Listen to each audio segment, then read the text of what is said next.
Ελληνίδες, Έλληνες, Αλβανοί.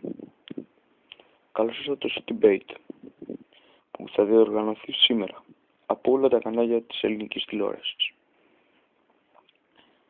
Σήμερα θα έχω την καλοσύνη και την ιερογνωμοσύνη να μιλήσω μόνο εγώ. Κανένας άλλος. Και μην κοιτάτε το ρολόι που γράφει που έχει από κάτω, αλλά εκεί γράφει.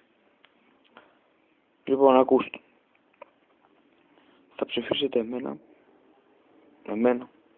το κόμμα μου και τους λοιπούς βουλευτές. Γιατί εγώ έχω κάνει καλά πράγματα για την Ελλάδα.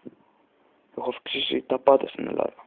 Έχω αυξήσει την ανεργία, έχω αυξήσει τους φόρους, έχω αυξήσει τα πάντα. Μόνο μισούς δεν έχω αυξήσει. Και συντάξεις. Αλλά δεν πειράζει. Μπορεί να έρθουν, λέω και αυτά. Θα σας πω πολλά πράγματα. Το πρώτο απ' όλα είναι ότι δεν σας αγαπάω καθόλου. Το δεύτερο, ότι η γυναίκα μου Νατάσα δεν τα έχει κάνει τα δίδυμα με μένα. Θα κάνει με μένα, αφού κοίταξε πως είμαι. Ένα πατσόκι είμαι. Έτσι, θα περάσω στη τρίτη φάση που είναι και πιο σημαντική. Αλλά δεν θα σας μιλήσω σήμερα, γιατί δεν έχω ώρα. Θα πάω την παραλία, θα κάνω μπάνιο. Θα μου πείτε Σεπτέμβριο μήνα. Κι όμως, γεια σας.